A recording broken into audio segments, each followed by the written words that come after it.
Okay, why don't we get started, Rabotai? I know it's been a while since we've learned together. There was a request from the Adult Ed Committee that we do this year sometime before the Yomim Noraim, and as it turned out, this was really one of the only nights that we were able to do it before people start buying their Arba Minim.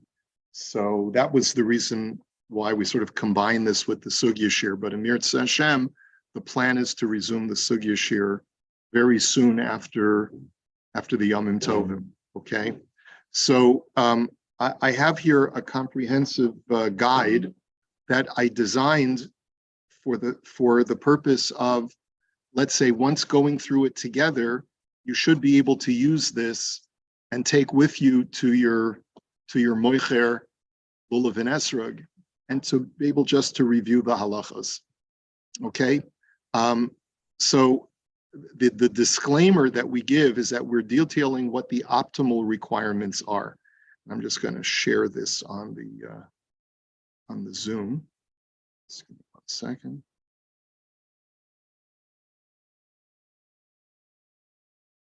In some situations, certain things that we say are not kosher are kosher b'di'evet. Other times they are pasul b'di'evet.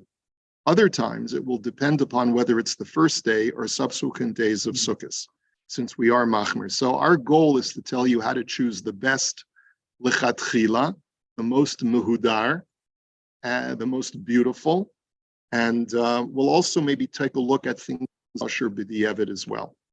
So we're going to break this down. And by the way, I found this sefer that I have in my personal library to be very helpful. It's a thick sefer because it's got a lot of tochen, but it's called Arba's Minim Hashalim. And it's sort of like a Shmira Shabbos Kehilchasa for the Arba Minim, right? But there's probably a lot of works like that. Does anyone have this sefer? You have it? You have it, Sim? Okay, good. So it's probably a good thing for you to reference. We're giving a watered down version because to go through it all would be, would take us hours. Oh, okay. So Hilchas Lulav, and I just put down the chapter that you can find this in the Shulchan Aruch. And we'll talk about the halachic requirements, and noting that the halach is generally more machmir for the first day than on other days. And this is true for all of the 4 species. The Torah says, Ulakachtem lachem bayom harishon. You shall take for yourselves on the first day. And the first day, if those of you who were with me for Pirkei Avos, you know that first day, when Chazal say that it's the first day for cheshbon avonos, it's the first day for a reckoning of one's sins. What that really means is that it's when man returns back to his normal state of having complete free will and that occlusion of vision that he normally is used to having during the rest of the year. And that's why it's called Bayom HaRishon. And it's no coincidence that on Bayom HaRishon, the Torah tells us, take 4 agricultural items that when you surround yourself with them, they will have an effect on you. And that effect will either be psychological or metaphysical. Whatever that effect is, the Arba Minim are supposed to be able to act as a protection for a person that he carries on his person, to, as he slowly slips back into his regular view of the mundaneness of reality, sort of help him hold on to the specialness of the Kedusha that he has acquired over the Yomim Noraim. And so these 4 things are listed in the order that in the Torah as Pri Eitz Hadar, Kapos Timarim, Va'anaf Eitz Avos Va'arvei Nochal. Curiously, that's not the order that they are itemized in the Shulchan Aruch. Believe it or not, the first one that we find in the Shulchan Aruch is Kapos Timarim, then Hadassim, and then Arvei Nochal, and it's only at the very end that the Shulchan Aruch itemizes the halachos of Esrog in chapter Taf Reish Mem Ches. You may ask yourselves, why is it that the Tur decided to place the Esrog at the end when it really is the first in the order? My theory is, and I didn't really research this, but my theory is because the halachos of Esrog are the most complex. So we might as well put aside the easiest ones first, go in order of the pasuk except for the Esrog, And then when we get the esrog, and we got so many qualifications and details, that's why you'll notice sometimes the joke memes of the guy, the chassid, looking at the esrog with an electron microscope, or because that there are so many details. So the Hilchos Esrog, as you'll see, we'll go through some of them now. So we'll get to this diagram in a moment, but first let's talk about the leaves. As a palm branch grows, its leaves begin to separate. For a lulav, the leaves should not be separated at all. And essentially what that means is that when you purchase a lulav, what you're purchasing is an immature palm branch, because it opens up slowly, and you're purchasing it like a baby palm branch before its leaves have started to open. When you see a lulav that leaves have started to open, it means it was harvested a little bit too late to really be a good lulav. So halachically, if the leaves are permanently bent outwards and they're hard, then it's pasul even b'diavad. But if the leaves are still pliable and they're somewhat separated such that you could bind them together and they'll still look together, then b'diavad it's kosher. But that's not what you want to look for. We're here to provide you with a guideline of what optimally to look for. The leaves should be tightly connected, and many times you'll even note that the leaves are connected by a brown substance.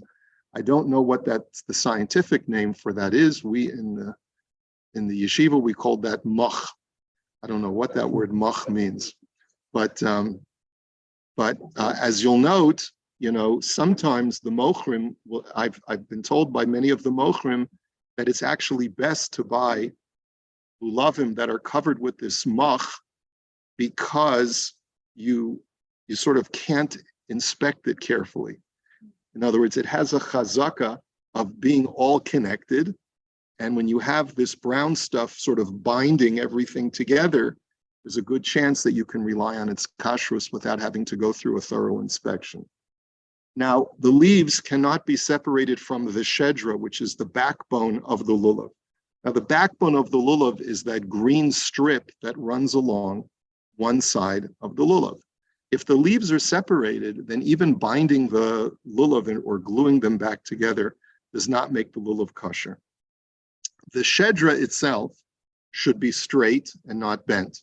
You probably are familiar with the midrash that says that the lulav represents the spine of the Jew, who's the Eved Hashem. And so you certainly want to get a lulav that represents, you don't want a scoliotic lulav, right? You want to get a lulav that has a straight, strong, erect back. It must be completely covered by leaves. There should not be any gaps in the leaves that are covering the shedra. There is the middle leaf that is called the Tiomis ha'elyona. It is the middle leaf that is almost always just a singular leaf. There are rare occasions when there are two leaves in the very center, but in almost all cases that I've seen over the course of my lifetime, you can always identify one leaf that's in the center. The most visible part of the lulav is its tip, and accordingly, we are machmir about the requirements the most for the top of the lulav. And as you'll note, this is basically the halacha that applies to all four of the species. We are always machmir for the things that are on top, whether it's the lulav, the hadas, the arav, or the esrog, because we go according to what is visible to the naked eye, okay? So that middle leaf is usually a double leaf. It's almost always a double leaf. If it's not a double leaf, you might have problems, or it might present as the middle leaf because it's higher than the middle leaf. Usually the middle leaf is the highest. Sometimes, occasionally, the middle leaf will be slightly lower than a leaf that's right next to it. But you want to identify the leaf that is in the center of the shedra, growing out of the center, that is a double, that is doubled. Now, here's the issue, and that's what we really look for the most when we're purchasing a lulav, is we look at it like we're looking at a rifle. We want to make sure that the scope is good. So we hold it. That's the first thing we want to inspect when we look at a lulav. And then we take the very, very top of the lulav. We find the middle leaf, And we make sure that that middle leaf is not separated. Because if it's separated, it could potentially even be pasul b'di'evet. If the separation is visible because the leaves are separated, meaning that they're moving apart like a pitchfork, then it's pasul even b'di'evet. Now, what do I mean by that? Sometimes the middle leaf will grow out like this. Sometimes the separation will be very, very slight. But when the separation is actually visible in that middle leaf, that tiyomet ha'elyona, so then it's pasul even b'di'evet. That's what the Gemara calls kehimnik. It's like a two-headed vessel. That's what a hymnic is. Okay? But if the separation is not visible, and most of the times it's not, it's only pasul if the majority of that tiomis, of that middle leaf, is split. So that, therefore, sometimes what you'll see people doing, and it's sort of a little bit risky to do this, but you'll identify the middle leaf of the lulav, and then you'll run your finger on the backside of it to identify that it's doubled, and then you'll examine it to make sure that it's not split. Sometimes the examination splits the leaf. So you just say, you put it back down and you pretend that nothing bad has happened, right? Well, you don't want to do that. You certainly don't. You certainly would probably want to tell the soicher, you want to tell the merchant, sorry, but this is a split. I'm not sure if I did it. I'm not sure if it happened on its own.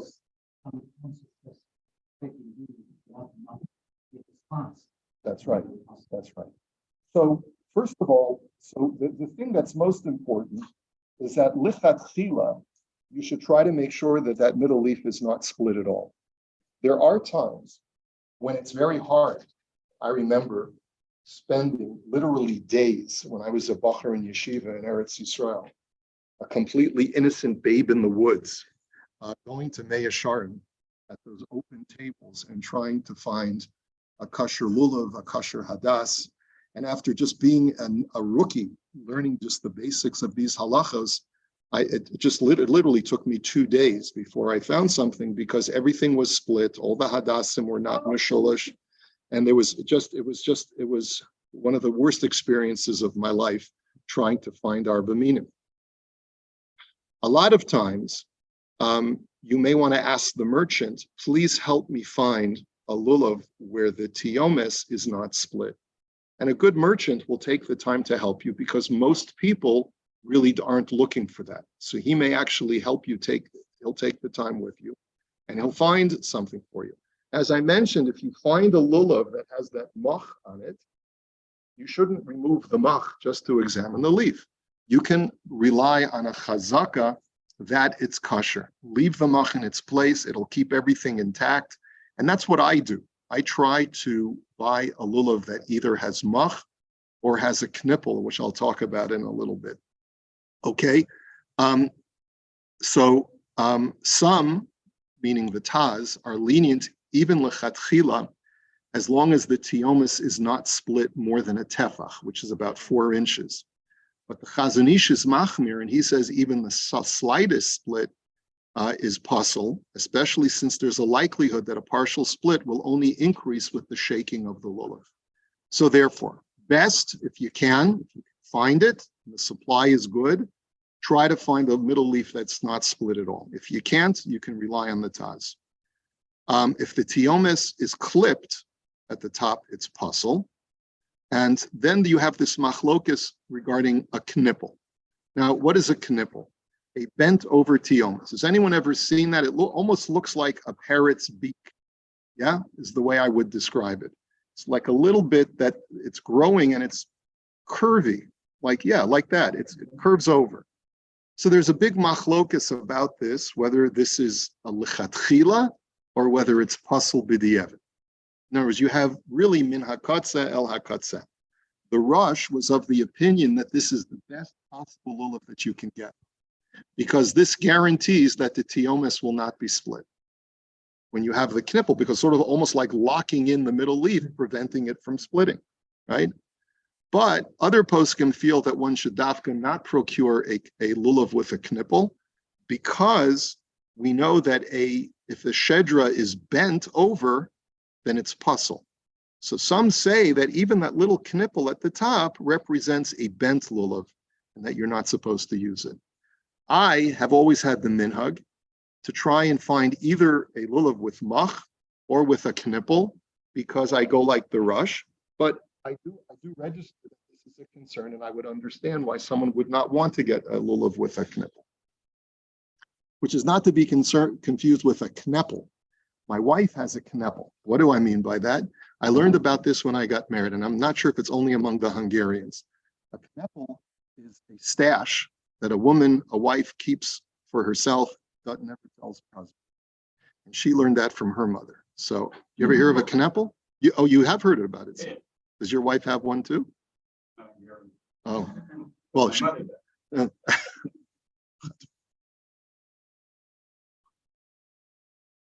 or let's say if she does, she hasn't told you. Okay. Now, what is the minimal length of a lulav? The minimum lichatchila is 4 tfachim long. A tefach is just under 4 inches. So 4 tfachim long would be what? It would be 16 inches. Additionally, the shedra of the lulav should be 1 tefach higher than the hadassim and the aravas, such that if the hadassim and aravas are long, the lulav should be even longer. Then when we say that the hadassim and the aravas are long, you can always adjust the height of the hadassim and the aravas, right? By putting them in the holder further down. But just make sure, however you're going to assemble your Arba Minim, make sure that there's a full 4 inches between the top of the hadassim, which has to be slightly higher than the aravos, and the top of the shedra. Not the top of the lulav, but the top of the shedra. So that's why you have this diagram. If you're going to go back to page 1, now you understand what this diagram is referring to. So we'll talk, the lulav has to be a minimum of 16 inches high from the bottom to the top of the shedra. And then we'll see it has to be 1 tefach above the hadassim and the aravos. And we'll learn later on the hadassim and the aravos should be 3 tefachim high, as the aravos should be as well. Okay, now the lulav should be moist, should not be dried out. A sign of dryness is white leaves. This often occurs at the top of the lulav. The di'evet, as long as the majority is not dry, it's kosher. But what you do want to strive for, another thing that you want to look for when you purchase a lulav, is if it's starting to become white at the tip, which is usually when it starts to dry out, you want to avoid buying a lulav like that, because even though the rest of the lulav may look green, you never know what could happen over the course of 7 days. So in sum, one should avoid the following deficiencies: a dried out lulav, a clip top, spread out leaves, a crooked lulav, bent over at the top. Some say it's absolutely the best thing since sliced bread. Some say you should avoid it. You should avoid a speckled or bumpy lulav, which could either be a sign of a disease, but it's certainly not hadar. And you should avoid a lulav with sparse leaves, okay? Let's go to the halachas of the hadassim. One is required to have 3 hadassim. It's derived from the pre-Eitz Hadar. The Gemara says that each one of those 3 words represents one of the hadassim. We won't get into the drasha right now. Some have a minhag to add additional hadassim, but this is perfectly mutter because it's only a minimum. However, some poskim say that based on Kabbalah, that it should dafka be 3 hadassim, 2 aravos, 1 lulav, and 1 ester, because you want to add up to the sum of 7. Al-pi Kabbalah. So some are makbid on this, and some add, and some say that you can add. The Torah calls it anaf eitz avos, the branch of a tree of thickness, or of thick boughs, thick branches. The word avos is understood by Chazal to mean covered in at least 3 leaves at every level of leaf growth, all at the same level. That's what we call mishulash. This is called a hadas mishulash. So therefore, what is a requirement halachically is that your hadas, at least for the majority of the hadas, has to have each one of its rows with at least 3 leaves. It's some of them, like a 4-leaf clover, you can have a 4-leaf hadas, where each row could have, or some rows will have 4, and some rows will have 3.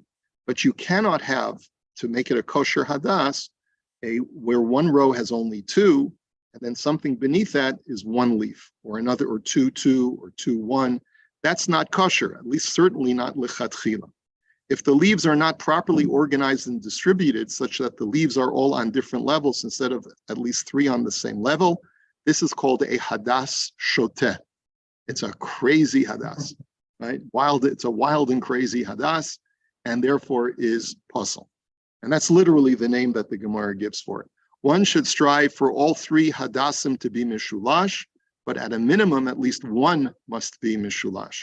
In earlier generations, this was very hard to fulfill. I remember the most time that I spent in Mea Sharim was looking for a hadas mishulash. That was harder than an esrog. It was even harder than a lulav and anything else.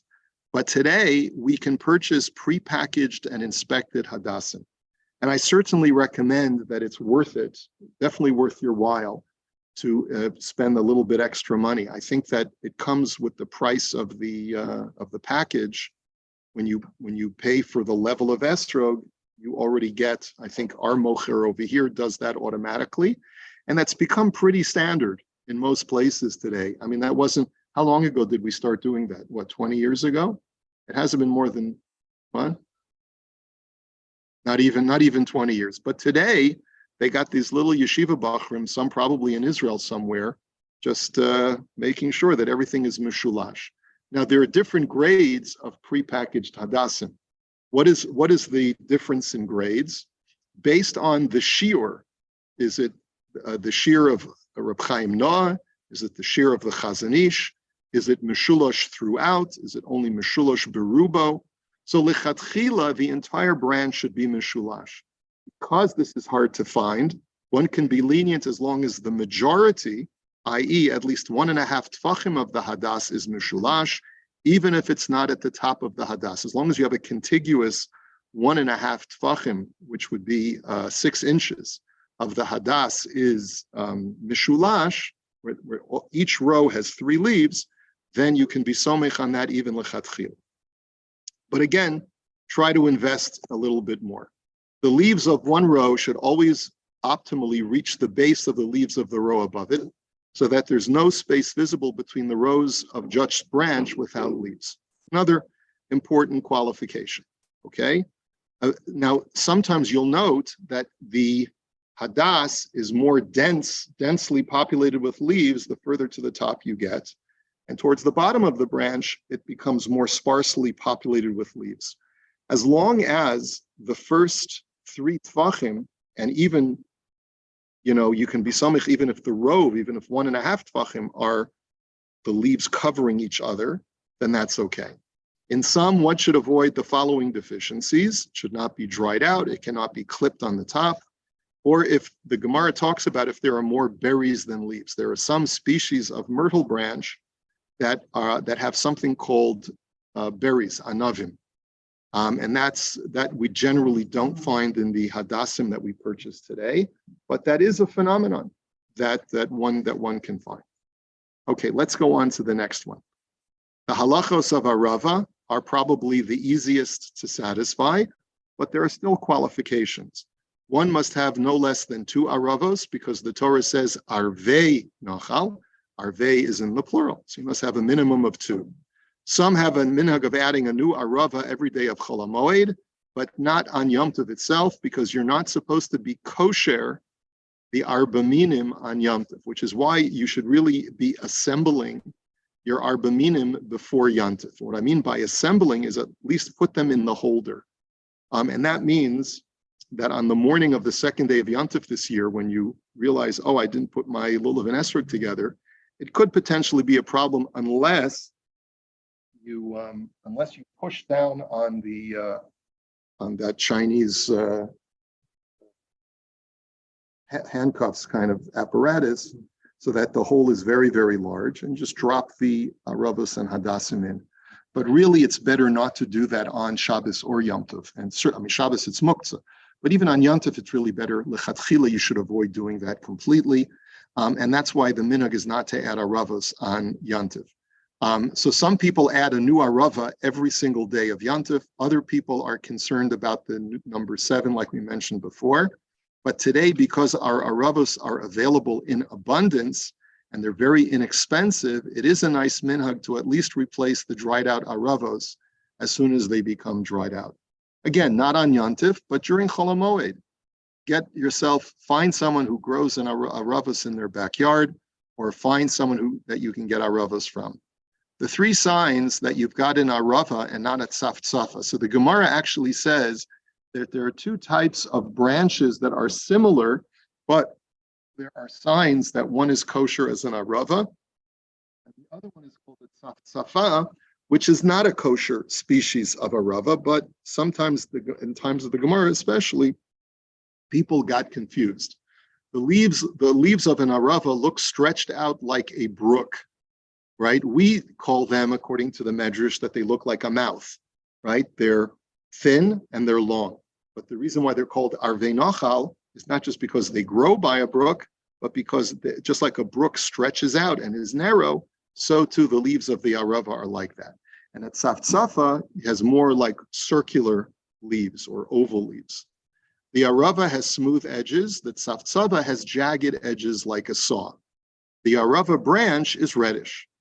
Now, does that mean that if I look at my aravos on Sukkot and I notice that the branch is not red, or that there's little jagged edges, tiny jagged edges on the leaves of my arava, that I'm not dealing with a kosher arava?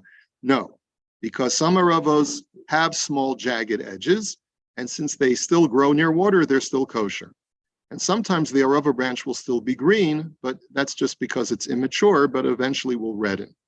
So therefore, as long as you know that you're getting it from a reputable source, and what I mean by reputable is either your mocher of your Arba Minim is selling it, or let's say I know there's a couple of people in our community that have arava bushes in their backyard.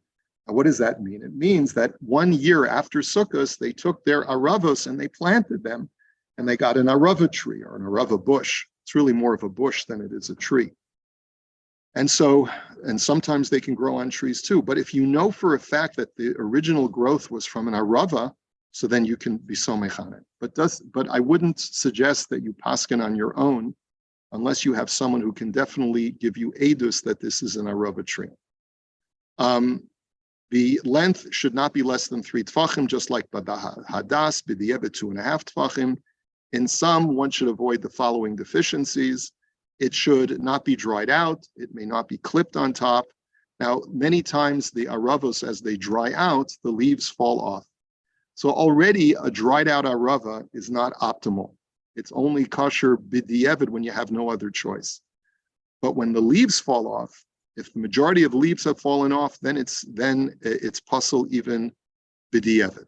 So therefore, that's another reason why you should, first of all, I could give a whole shir on the best way to preserve your Arba Minim, the Hadassim and the Aravos, but I'm sure you all have your own scientific theories about this.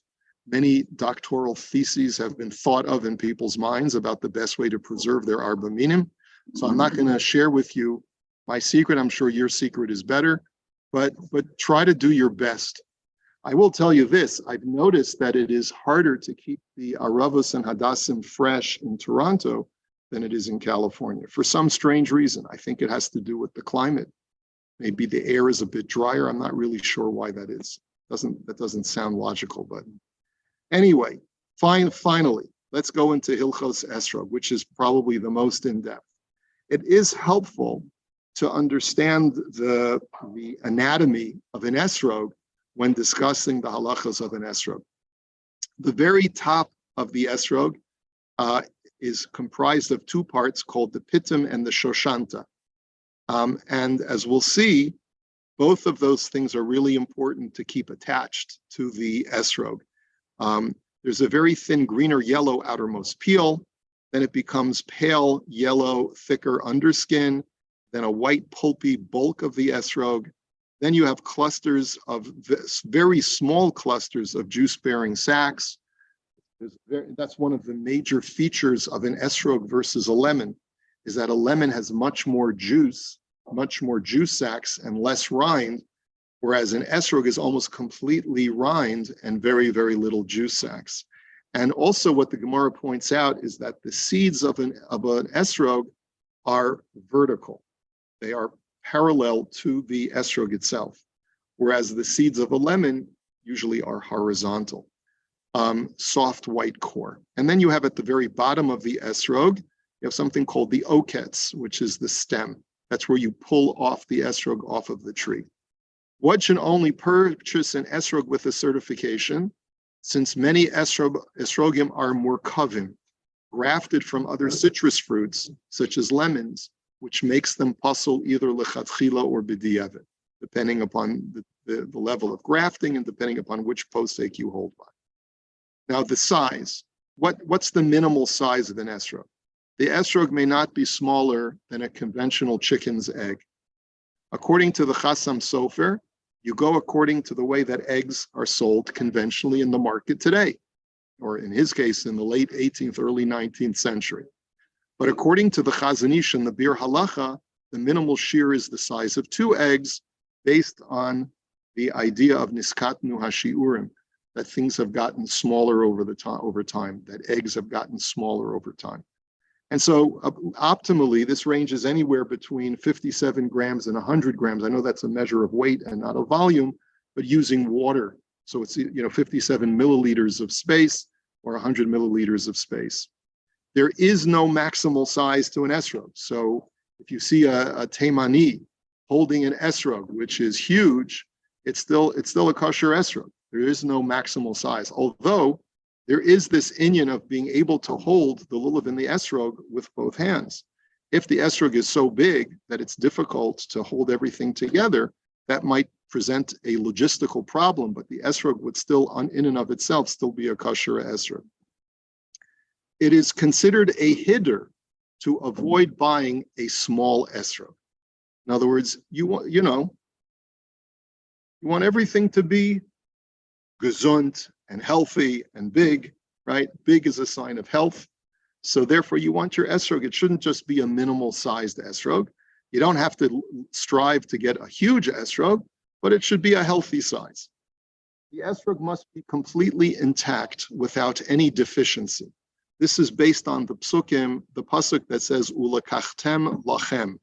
So the word ulakachtem, the Gemara says, is a contraction of the words lekach tam. Make sure you take for yourself something that is intact or complete. So you cannot have a deficient esrog. So what is considered to be a deficiency? What if an esrog has a puncture, but there's been nothing removed from the esrog? So this is the first case that we discuss in the halacha. And if the puncture, let's say a puncture is done by a needle, so the esrog is not considered to be deficient, but it's not considered to be a tama because it is punctured. So lichatchila, it should not have any puncture whatsoever, but b'diavad, it's still kosher as long as the needle does not go into the core where the seeds lie. But if it doesn't penetrate to the seeds, then it's only pasul if the hole is the size of an Issar coin, which, of a small coin. And again, we're dealing with a puncture hole where nothing has been removed. You haven't drilled out a hole. You've just taken, let's say, an awl and pushed it in to the esrog to create this hole. It still could be considered kosher as long as you don't have a size of an Isser coin. If any amount of mass of the esrog is missing, meaning it's not merely displaced, but rather you've drilled a hole so that by drilling it, you've actually caused some of the mass of the esrog to be removed, then it's pasul in all situations. And these disqualifications of chaser only apply, of something, a deficient esrog, only apply on the first day. The esrog is kosher b'diavad if it is deficient on subsequent days, as long as the majority is still intact and it's still the size of an egg as above. And that's why you find a Gemara about someone taking a bite out of his esrog, right? And the esrog was still kosher. The Gemara in Sukkah gives such an illustration because it was not on the first day, and therefore it was still considered to be kosher b'diavad. But we do not advocate that anyone take a bite out of their esrog and should not treat it in any way to create any deficiency, even if it's not on the first. If an esrog was scratched by branches while still on the tree, you've probably seen this in some of the esrogim you've examined, where you'll see like a grayish or light tan type of scratch looking that on the surface of the esrog. So that, as long as the scratch is properly scabbed over, it's kosher. It may not be the most mehudar esrog because it has a scratch, but it is still kosher. A mushy esrog may be invalid since it would fall under the category of what the Gemara describes as nimoach, that its innards have been liquefied. And therefore, you would not be permitted to use such an esrog that's mushy. Okay? If the esrog is cracked even slightly, it is considered puzzle, just like a shofar. Okay? If the outer membrane of the esrog has been peeled, it is considered puzzle. And then we can talk about the missing pitum. Okay? It is considered puzzle for the first day only, if the esrog is missing a pitum. If the esrog my child was playing with my esrog and the pitum broke, it's only puzzle on the first day, which means, and there's a misnomer here in the public eye, that people think that the esrog is completely without value. But in a year like ours, where we don't have a first day that we're taking the esrog, you can make a bracha, even lechatchila, on a esrog that has its pitum broken off, provided that you can't find another esrog. Whereas if you can find another esrog to make a bracha on, it's always optimal to make a bracha on an esrog that is a shalem. But if you can't find another esrog, perhaps it's difficult to find another esrog, then you could make a bracha even on an esrog with a broken off pitum. And it's only possible if the entire pitum is missing. But if only a portion of the pitum is gone, but there's still some brown protrusion, one can be lenient and say it's kosher. Remember, there's the thing called the shoshanta. That's actually not the pitum. The shoshanta is, if you go back and look at your diagram, the shoshanta is the bulbous tip that is looks like a clove, and then beneath that is the stem of the shoshanta.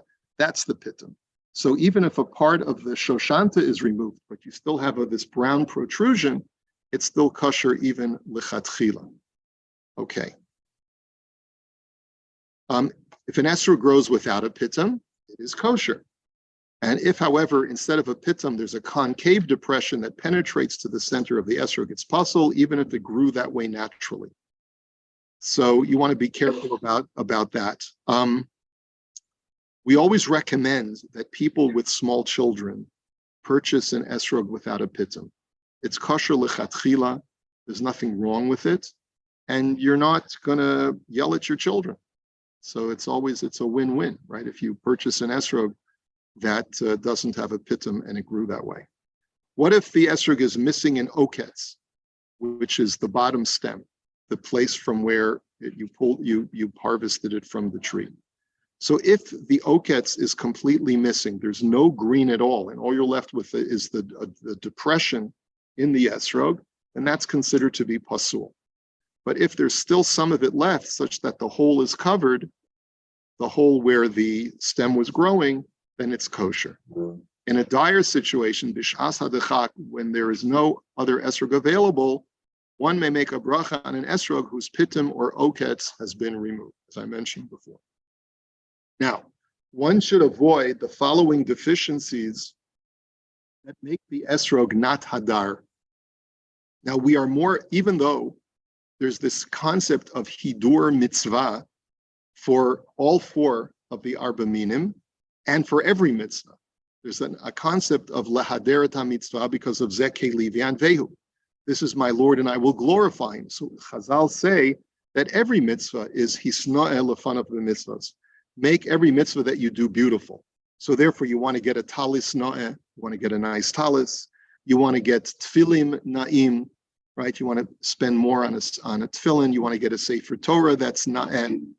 All of the things that you use as a cheftza shel mitzvah you should spend up to a third more in order to beautify the mitzvah. But specifically when it comes to an esrog, there's an added aspect of making it mehudar. Why? Because the Torah calls it pre-eitz hadar. Pre-Eitz Hadar means that it is the fruit of the beautiful tree.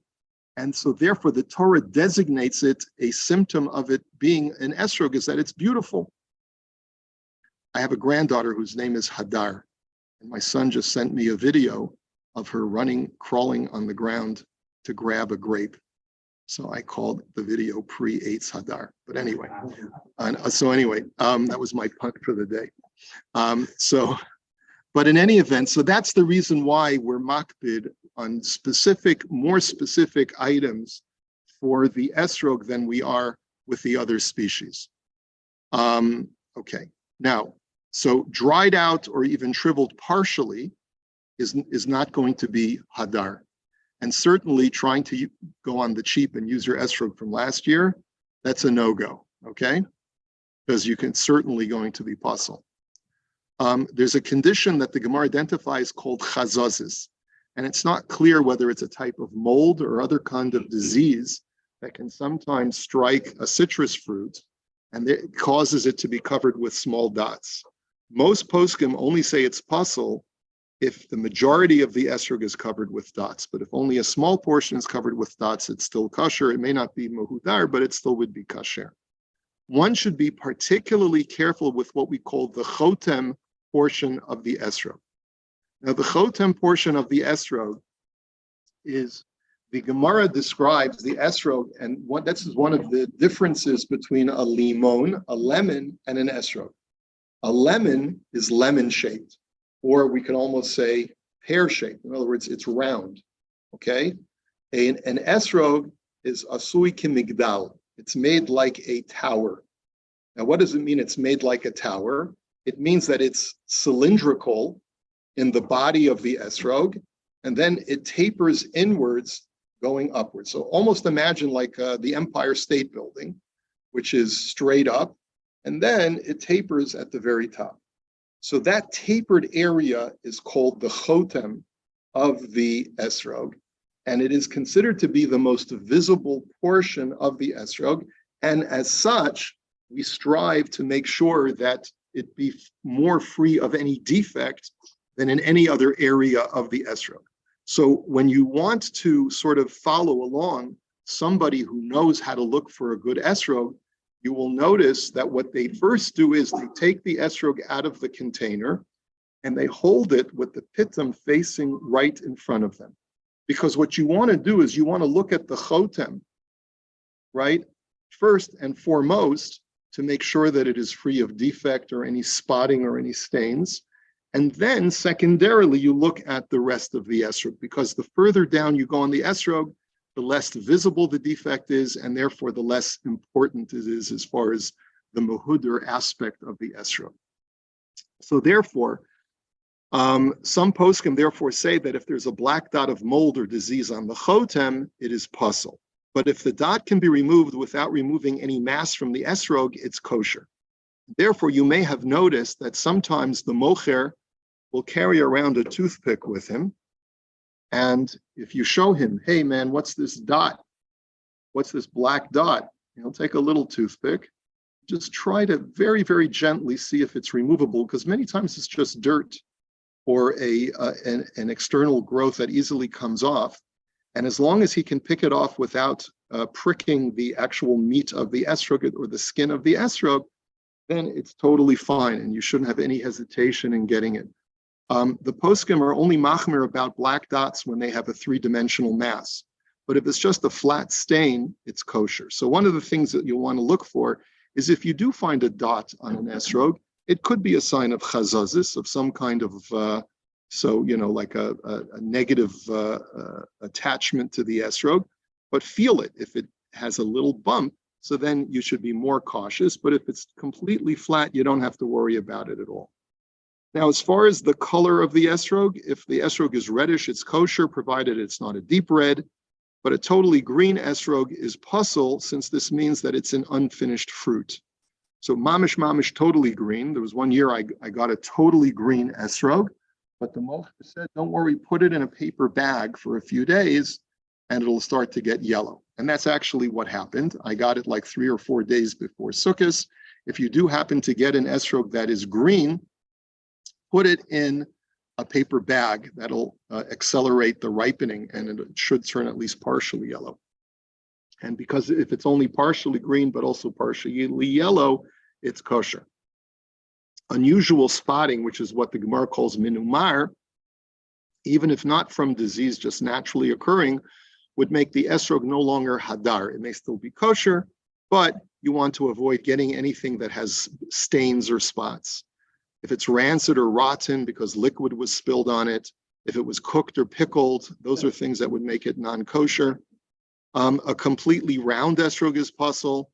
A Siamese twin esrog should not be used. Now, there are Siamese twin esrogim. I've never seen one, but they occur and you should not use it. Okay.